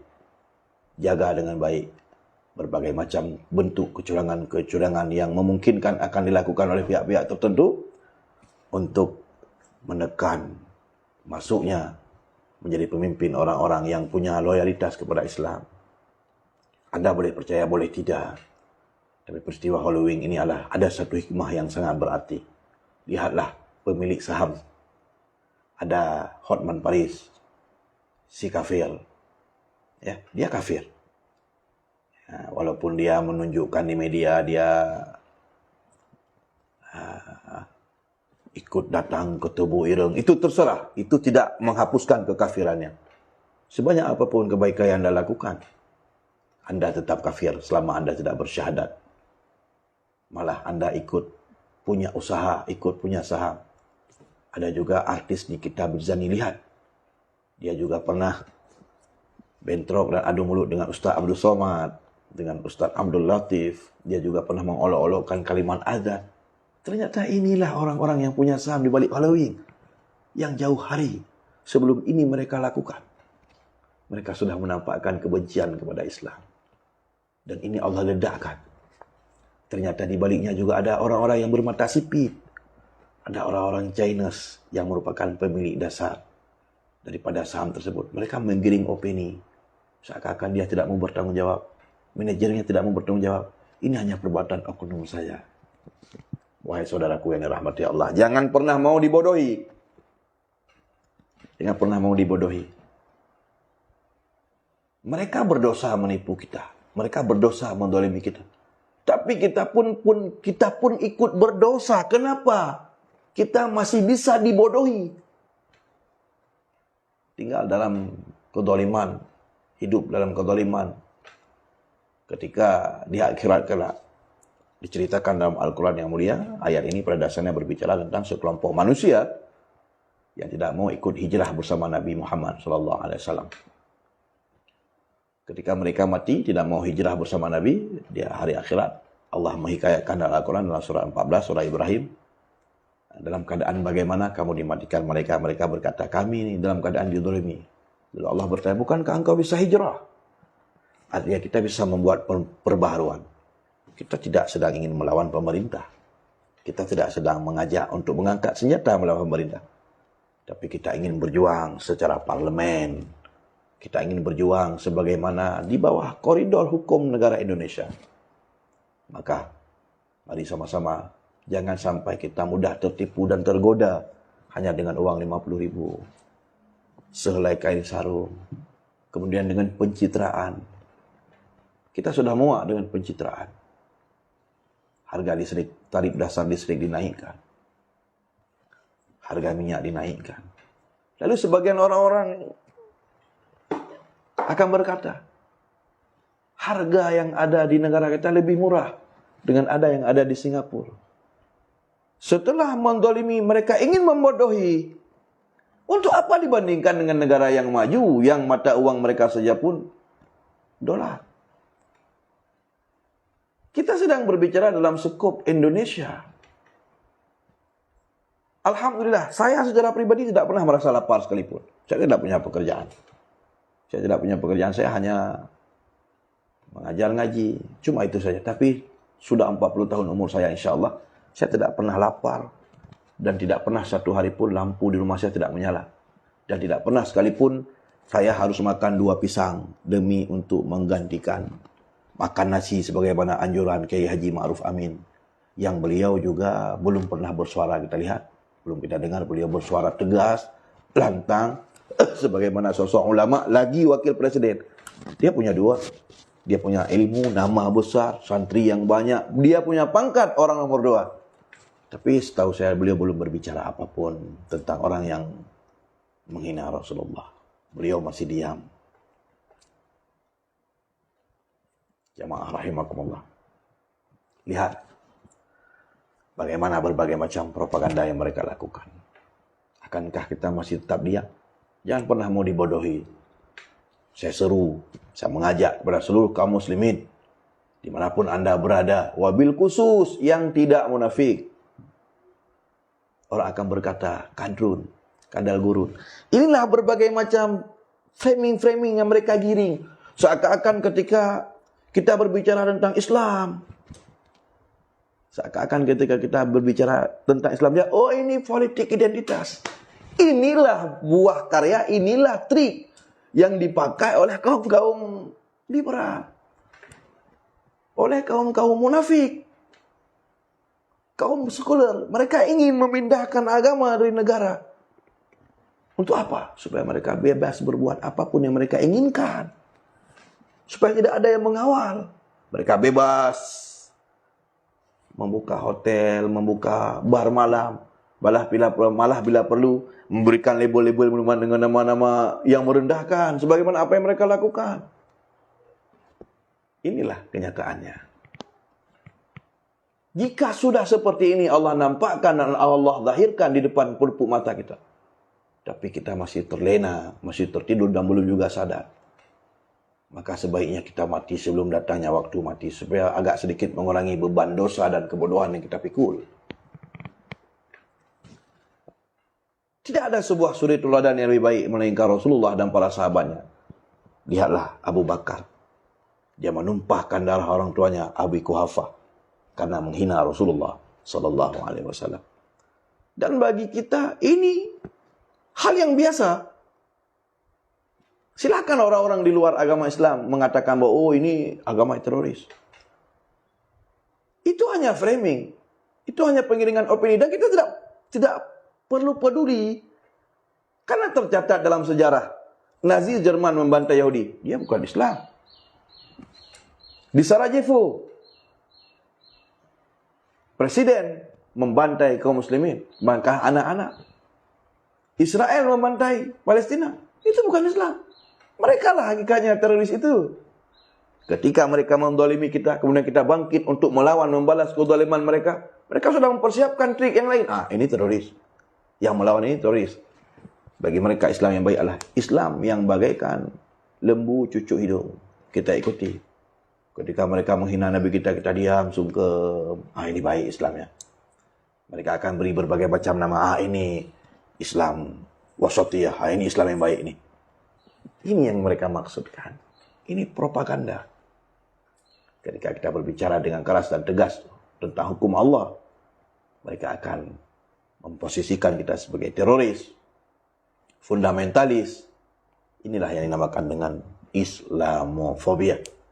Orang digiring agar takut kepada Islam. Ini adalah merupakan buah karya orang-orang munafik. Ini pekerjaan orang-orang munafik. Jamaah rahimakumullah. Maka mari kita berbenah, mempersiapkan diri, keluarga, generasi kita, kabarkan kepada sahabat-sahabat kita untuk tidak terlena, untuk tidak mudah digiring dengan berbagai macam opini-opini yang menyesatkan. Jaga diri, jaga keluarga, jaga iman dan Islam kita, rawat dengan baik.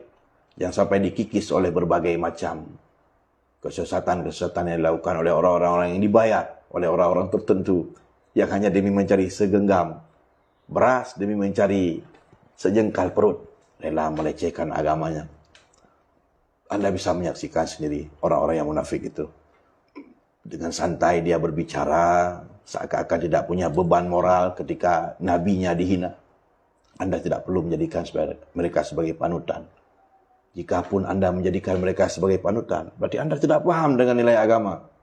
Allah berfirman dalam Al-Quran yang mulia, dilarang duduk bersama orang yang memperolok-olokkan Allah. Misalnya ada sekelompok manusia sedang duduk, lalu Anda ikut nimbrung di dalamnya. Lalu Anda mendengarkan apa isi pembicaraan mereka. Ternyata mereka sedang melecehkan Allah dan Rasulnya. Anda dilarang duduk bersama mereka. Jika Anda tidak mampu mencegah mungkar yang mereka lakukan, paling tidak, minimalnya Anda harus tidak mendengarkan apa yang mereka ucapkan. Anda tidak diperbolehkan hadir dalam majlis mereka. Maka tugas yang paling ringan yang harus Anda lakukan adalah Anda menarik diri dari mereka. Bukan malah sebaliknya Anda ikut nimbrung dan duduk tertawa-tertawa bersama mereka. Karena ketika mereka melakukan kekufuran lalu Anda diam, ada indikasi bahwa Anda diam karena ridha kepada kekufuran mereka. Ar-ridha bil kufri kufrun. Ataupun ar-radu bil kufri kufrun. Orang yang meridai kekafiran, maka sama dengan dia Allah telah menjadi bagian kekafiran itu sendiri. Wabil khusus, saya himbau pada seluruh masyarakat Islam Aceh, kita jangan tertidur. Kita jangan pernah terlena, jangan pernah berikan suara yang salah. Orang yang diam ketika Nabi Muhammad SAW dihina, tenggelamkan mereka. Jangan pernah berikan suara. Haram hukumnya memberikan suara kepada siapapun yang didukung oleh partai-partai yang di dalamnya anti akhirat, anti agama, apapun lambangnya.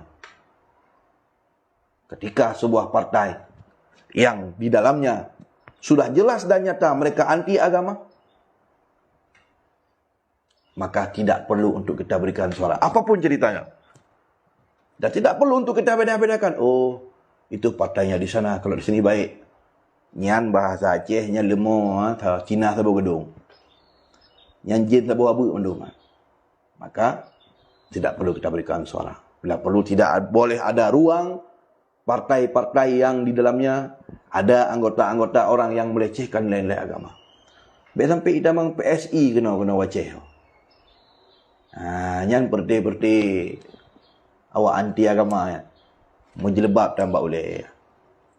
Ketika perleh ke umat Islam, ketika mereka butuh kepada suara umat Islam, datang umrah pakai hijab. Tapi di saat yang berbeda, ketika mereka punya kekuatan, merekalah yang menindas umat Islam. Anda jangan mau dibodoh-bodohi. Jangan pernah berikan suara kepada orang yang tidak pernah loyal. Una, soi pe umama Ganjar, kawan. Soi pe PDI, baik tok, baik pilih, baik suara. Yang sama, yang je sabu-sabu kan. Setelah dia nonton bokep dia, apa salahnya? Mentai dia yang jipu salah, yang dia pulang salah. Maka besok-besok dia juga bakal tidak tahu apa salahnya. Ini juga tidak diperbolehkan memilih. Jika Anda benar-benar. Tapi terhadap orang-orang yang hanya memikirkan sejengkal perut, Anda tidak perlu mendakwahi mereka. Orang yang hidupnya hanya memikirkan sejengkal perut, itu tidak perlu Anda dakwahi. Karena otaknya sudah tersuplai hanya untuk memikirkan perutnya saja. Perut, bawah perut, perut, bawah perut. Dan mereka tidak memikirkan akidahnya. Itu tidak perlu Anda pikirkan, biarkan. Mudah-mudahan lebih banyak orang-orang yang sadar dan waras di Indonesia umumnya. Daripada orang-orang yang hanya memikirkan keuntungan, hanya memikirkan sejengkal perutnya saja. Mudah-mudahan Allah Subhanahu wa Ta'ala mengabulkan doa-doa kita bersama supaya kezaliman, pelecehan-pelecehan yang seperti terorganisir ini akan hilang. Kita hidup pada zaman Pak Soeharto. Kita ikut merasakan kezaliman. Kita tidak memuji beliau secara sepihak. Kita ikut merasakan kezaliman. Dan beliau dilengsarkan pada tahun 98. Dan kita telah dewasa ketika itu. Apalagi di daerah Aceh kita merasakan operasi jaring merah. 3 kabupaten besar di Aceh ikut merasakan kezaliman. Pembantaian demi pembantaian. Dan itu merupakan realita dan fakta yang tidak bisa dibantah. Tetapi ada satu sisi positif di antara sekian banyaknya sisi positif yang lain di zaman Pak Soeharto. Orang-orang yang melecehkan agama tidak dibolehkan tinggal di Indonesia. Mereka tidak berani bersuara.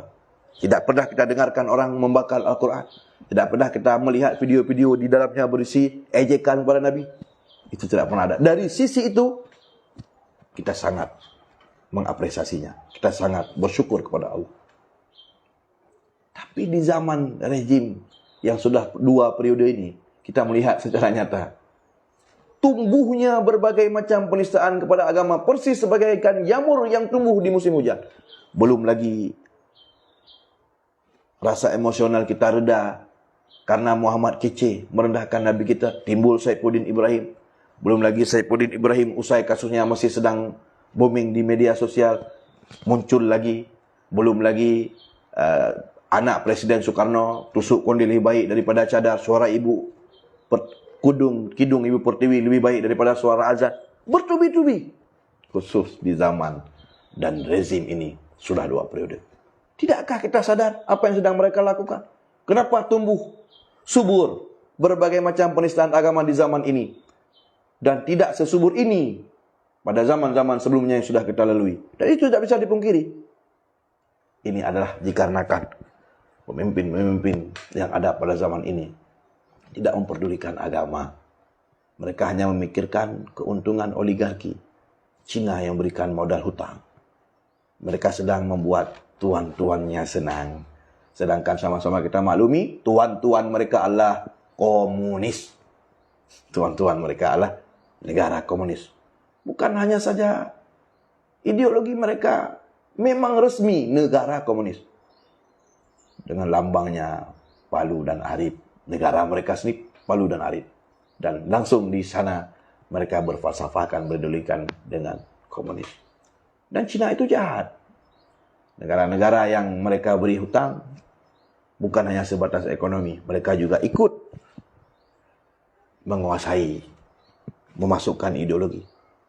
Bagaimana Anda bisa memungkiri kejahatan kaum-kaum mata sipit?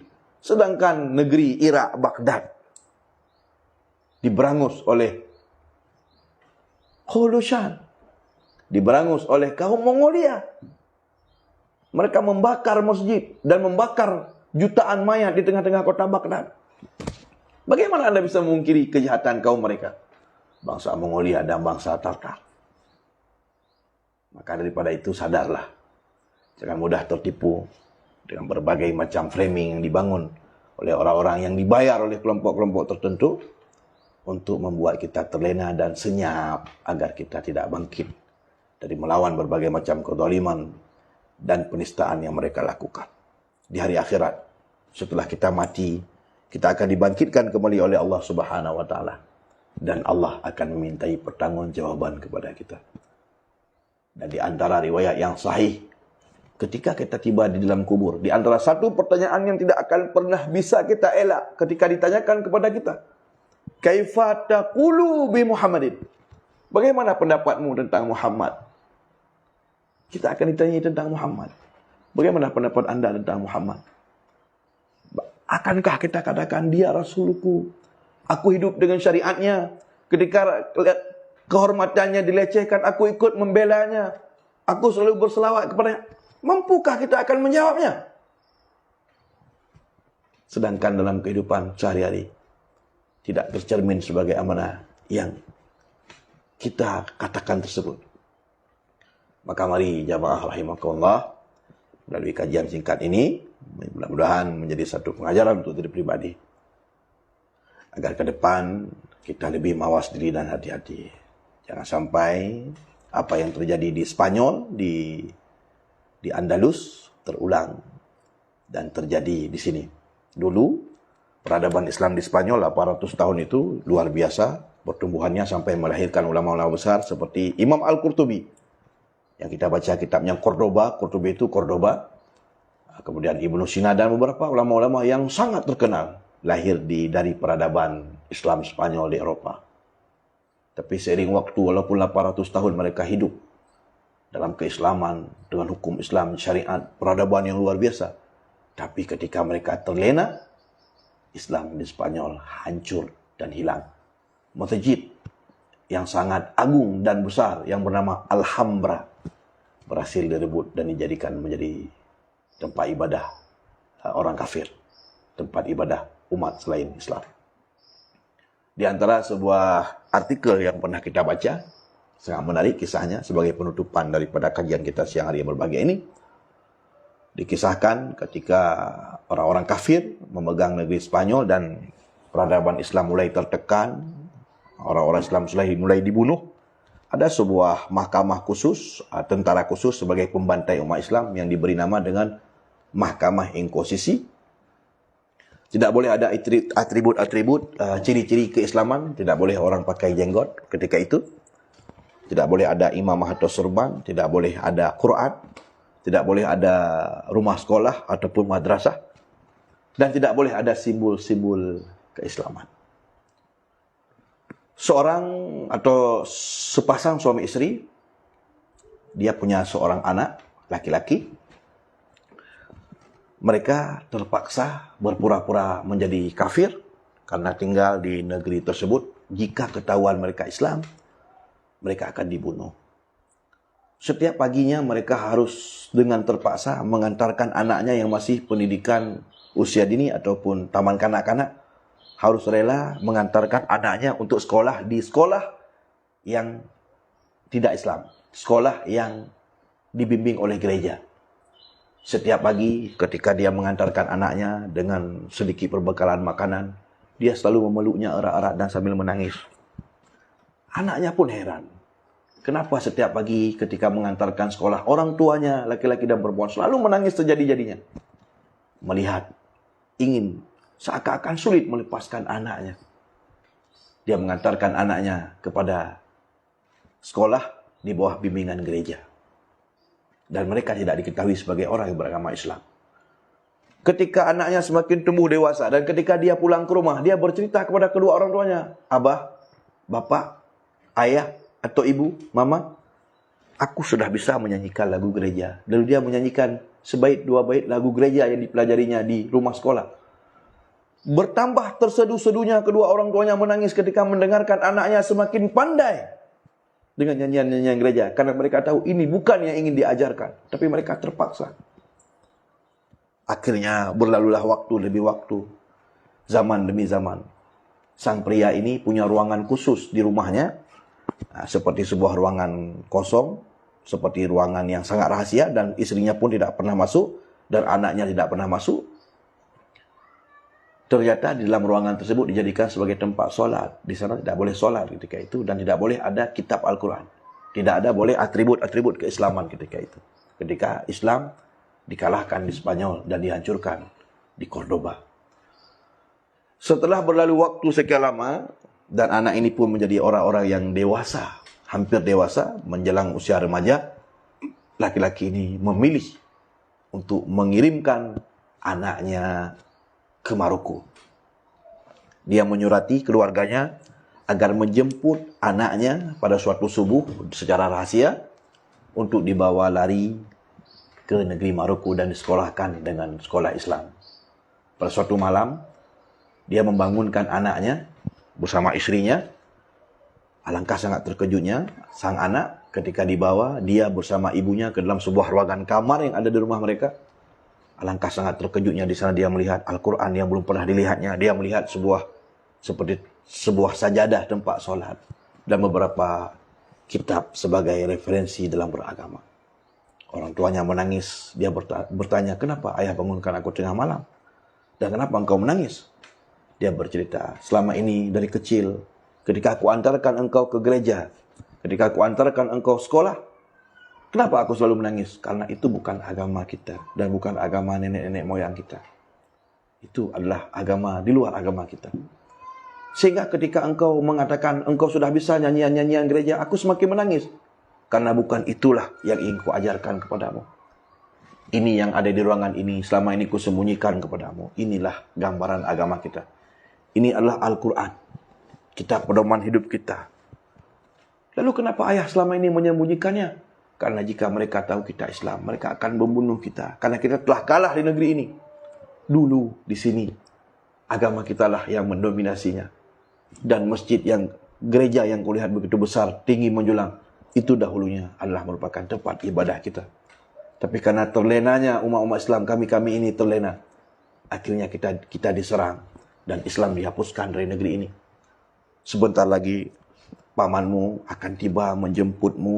Engkau akan pergi meninggalkan negeri ini. Dan jangan pernah kembali sebelum engkau dengarkan bahwa Islam telah berkibar di Spanyol. Pergilah. Belajarlah agama semaksimal mungkin. Kelak suatu ketika. Ceritakanlah dalam buku karanganmu, dalam kitab-kitab karanganmu tentang kezaliman dan kekejaman, kebiadaban yang dilakukan oleh mereka di negeri ini. Dan apa yang kau alami dalam kehidupanmu, dalam aku mendidikmu, dalam buah karya tulisanmu. Agar generasi-generasi yang datang berikutnya akan membaca bagaimana kekejaman yang mereka lakukan. Lalu mereka saling berpelukan. Orang tuanya pun menangis, anaknya pun menangis, mereka berpelukan. Anaknya bertanya kepada orang tuanya, lantas bagaimana dengan ayah jika aku harus pergi? Ketahuilah, izinkanlah aku dan ibumu besok pagi syahid di negeri ini. Aku akan syahid besok pagi di negeri ini. Jangan pikirkan kami. Jangan pikirkan kami. Pikirkan dirimu sendiri. Dan lakukan amanah yang telah kuamanahkan kepadamu. Pergilah. Keesokan menjelang subuh, datanglah jemputan. Mereka berpeluk hangat, melepaskan dengan air mata. Akhirnya pergilah sang anak bersama pamannya melarikan diri ke negeri Maroko. Keesokan paginya di saat masyarakat negeri Spanyol sedang ada acara tertentu dipajak di ibu kota negara, di mana tentara Mahkamah Inkuisisi sedang berkeliling dengan senjata lengkap. Pasangan suami istri ini selama ini telah menyembunyikan atribut keislamannya sambil memegang istrinya yang memakai hijab, dan dia memakai baju yang mengidentikan Islam, dan dia memakai imamah. Dia berlari-lari di tengah-tengah kota Spanyol, Andalus ketika itu, sambil berteriak, ketahuilah, sebenarnya kami adalah Islam. Ketahuilah, sebenarnya kami adalah Islam. Akhirnya, kedua-dua mereka, pasangan suami istri ini, dipancung oleh Mahkamah Inkuisisi. Mereka mati demi mempertahankan iman dan Islam kepada Allah Subhanahu Wa Taala. Peradaban Islam di Spanyol itu tentu lebih hebat dari peradaban Islam yang ada pada tempat kita. Tapi lihat apa yang terjadi ketika kita lena, ketika kita mabuk, ketika kita tidak memperdulikan nilai-nilai agama, tidak mawas diri dalam menjaga berbagai macam ghuzwatul fikriyah, perang pikiran yang dilakukan oleh orang-orang yang anti agama, maka jangan terlalu optimis bahawa suatu ketika agama akan baik-baik saja. Generasi kita akan baik-baik saja seperti ini.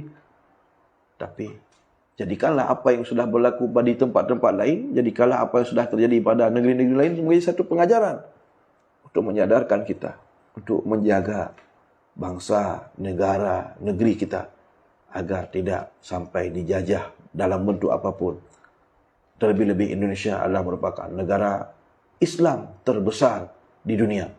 Jangan sampai kita mampu dijajah oleh berbagai macam pemikiran asing, oleh ideologi-ideologi asing, oleh berbagai macam bentuk-bentuk penjajahan yang bersifat maknawi, penjajahan yang tidak terlihat, bukan penjajahan yang bersifat frontal.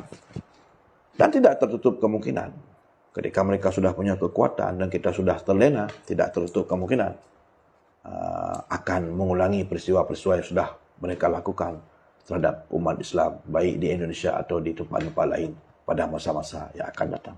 Maka karena itulah, mari sama-sama kita berdoa kepada Allah Subhanahu Wa Taala dalam sebuah doa yang saya dapatkan dalam kitab Tafsir Al-Kabir atau Tafsir Mafatihul Ghaib, Imam Ar-Razi dalam juz 29 halaman 340.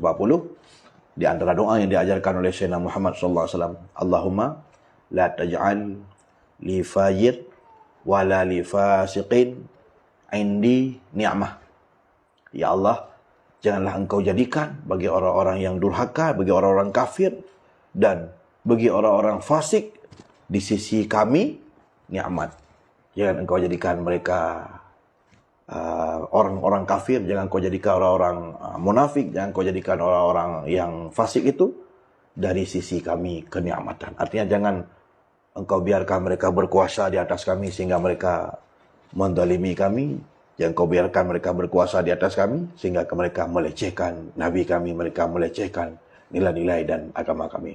Dan berikanlah kepada kami pemimpin, siapapun itu, selama mereka adalah orang yang menjaga agama kami, menjaga syariat kami, menjaga umat ini, membuat kami rukun hidup berdampingan, membuat kami rukun hidup berbangsa, bernegara dan beragama, saling harga menghargai antara satu golongan dengan golongan yang lain. Dan jadikanlah pemimpin kami adalah pemimpin yang berani dan tegas, bersuara lantang ketika nilai-nilai agama dan syariat itu dilecehkan. Inilah harapan kita bersama. Mudah-mudahan apa yang sudah saya sampaikan mulai dari jam 10:30 ataupun jam 11, mudah-mudahan ada manfaatnya untuk diri saya pribadi dan untuk jamaah kajian online yang sudah berhadir. Inilah akhir daripada pertemuan kita pada kesempatan siang hari yang berbahagia ini. Selama menunaikan ibadah salat zuhur, jaga diri baik-baik dan keluarga, jangan lupa salat. Jangan lupa jaga keluarga, anak keturunan kita dari berbagai macam hal yang melalaikan, dari berbagai macam pemahaman-pemahaman yang menyimpang, yang melenceng dari pemahaman ahli sunnah wal jamaah. Terima kasih banyak atas segala perhatian. Mohon maaf atas segala kejanggalan, kesalahan dan kekurangan. Akhirul kalam, mari sama-sama kita membacakan salawat kepada Sayyidina Muhammad SAW, manusia yang teragung, manusia yang dijadikan oleh Allah wasilah, wasaid, perantaraan antara kita dengan Allah.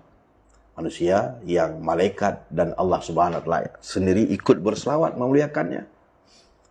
Allahumma salli wa sallim wa barik ala sayyidina Muhammad. Allahumma salli wa sallim wa barik ala sayyidina Muhammad. Allahumma salli wa sallim wa barik ala sayyidina Muhammad wa ala alihi wa sahbihi ajma'in. Walhamdulillahirabbil alamin. Wassalamualaikum warahmatullahi wabarakatuh.